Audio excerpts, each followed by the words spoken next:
राज्यस्तरीय जी banking committee असते SLBC त्याची पण बैठक झाली। एसएलबीसीच्या बैठकीमध्ये एकूण कर्ज वाटपाच्या संदर्भात चर्चा झाली आणि जास्तीत जास्त शेतकऱ्यांना कर्ज कसं मिळू शकेल या संदर्भात सगळी त्या ठिकाणी तजवीज करण्यात आली। विशेषतः असं लक्षात आलं की साधारणपणे आपल्या ज्या जिल्हा सहकारी बँक आहेत आणि ग्रामीण बँक या मिळून 67% शेतकऱ्यांना कर्ज दिलं जातं आणि राष्ट्रीयकृत बँका या 26% शेतकऱ्यांना फक्त कर्ज देतात। डीसीसी आणि ग्रामीण बँकेचा जो काही टार्गेटचा अचीवमेंट आहे 80%च्या वर आहे, पण राष्ट्रीयकृत बँकांचं मात्र 67% आहे।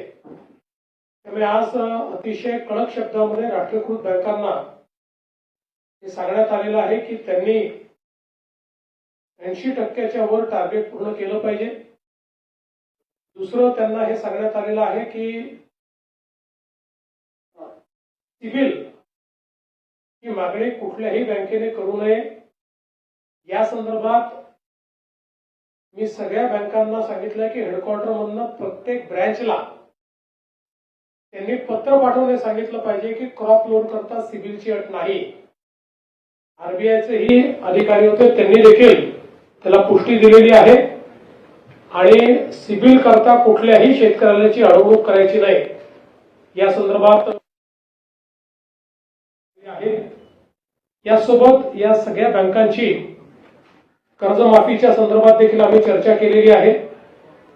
जी काही आपल्याला कर्जमाफी करायची आहे त्या संदर्भात जुन्या अकाउंट्सवर जो काही त्यांनी हेअरकट घ्यायचा असतो त्या संदर्भात आणि एकूण त्याचं कर्जमाफीची माहिती ही कुठल्या फॉर्मॅटमध्ये त्यांनी द्यायची, कुठल्या फॉर्मॅटमध्ये आम्ही ती करायची या संदर्भातले एक डिस्कशन आज झालेलं आहे आणि मला असं वाटतं की आम्ही कर्जमाफीच्या संदर्भात जो काही निर्णय घेतलेला आहे तो वेळेत पूर्ण करू शकू अशा पद्धतीनं त्याचंही नियोजन हे आपण केलेलं आहे।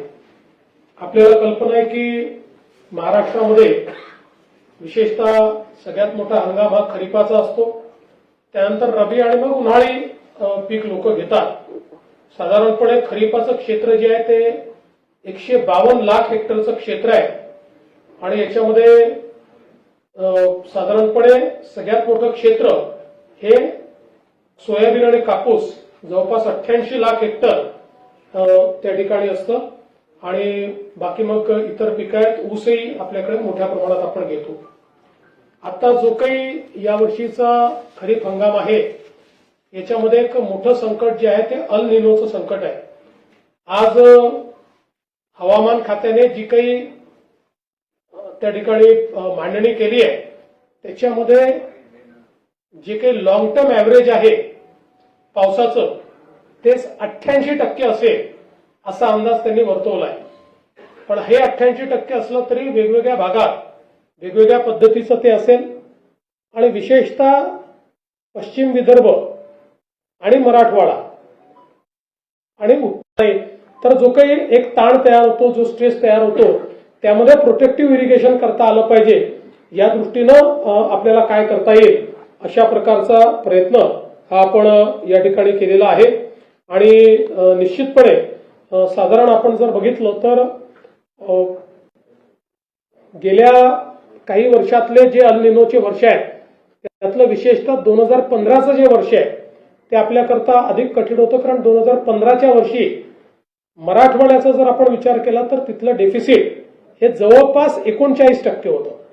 39 म्हणजे जवळपास 61%च फक्त त्या ठिकाणी पाऊस पडला होता आणि म्हणून अशा पद्धतीची परिस्थिती आली तर आपल्याला काय करावं लागेल याचंही प्लॅनिंग आता प्रत्येक जिल्ह्याला आपण अल निनोच्या संदर्भातलं प्लॅनिंग हे करायला दिलेलं आहे। त्या संदर्भात थोडे रेझिलियंट अशा प्रकारचं वाण आणि बियाणं आपण कसं उपलब्ध करून देऊ शकू याही संदर्भात आपली जी काही त्या ठिकाणी तो प्रयत्न आहे। साधारणपणे या सगळ्या ऍडवायझरीज नीट मिळतील हा देखील प्रयत्न आपण करतो आणि यातनं प्रशासन असेल आणि कृषी विद्यापीठ असतील आणि क्षेत्रीय यंत्रणा असतील यांना या परिस्थितीचा सामना करण्याकरता आपण तयार ठेवलेला आहे। त्यामुळे आमची ही पण विनंती असेल की पाण्याचा महत्तम किंवा ऑप्टिमम उपयोग आपल्याला कसा करता येईल अशा प्रकारचा आपल्याला प्रयत्न करावा लागेल। पाणी कमी आहे असं समजून आपलं पिकांचं सायकल हे आपल्याला कसं नीट करता येईल त्या पद्धतीचा प्रयत्न आपल्याला केला पाहिजे। अर्थात जिथे विहिरींना पाणी आहे तिथे आपण त्या ठिकाणी समजा पावसात खंड पडला तर आपल्याला जी काही पिकं आहेत ते वाचवता येतील। आपल्याला माहिती आहे सिंचनाच्या संदर्भातही मोठ्या प्रमाणात आपण व्यवस्था उभ्या केल्या आहेत। बियाण्यांच्या संदर्भात आता आम्ही आढावा घेतला। प्रत्येक जिल्ह्यामध्ये आवश्यक त्यापेक्षा जास्त बियाणं उपलब्ध आहे आणि विशेषतः आता जवळपास 20.16 लाख मेट्रिक टनाची आपल्याला आवश्यकता आहे। त्याच्या अगेन्स्ट 28 लाख मेट्रिक टन एवढं आपल्याकडे बियाणं उपलब्ध आहे। यामध्ये सोयाबीन, कापूस, मका, भात, तूर, बाजरी इत्यादी बियाण्यांचा अगदी पुरेसा साठा आहे आणि आपला हा प्रयत्न आहे की सगळं बियाणं प्रमाणित बियाणं असावं या दृष्टीनं साथी पोर्टल आपण तयार केलं आहे। साथी पोर्टलवर रजिस्टर्ड असलेलं बियाणंच विकत घेण्यात यावं अशा पद्धतीचा आपण शेतकऱ्यांना त्या ठिकाणी आग्रह करतो, जेणेकरून त्यांची जी काही फसवणूक आहे ती फसवणूक या ठिकाणी होणार नाही आणि त्या माध्यमातून शेतकऱ्यांना योग्य अशा प्रकारचं बियाणं त्या ठिकाणी मिळेल। खतांच्या संदर्भात साधारणपणे आपल्याला आता जे आवंटन आहे ते 48 लाख मेट्रिक टनाचं केलेलं आहे।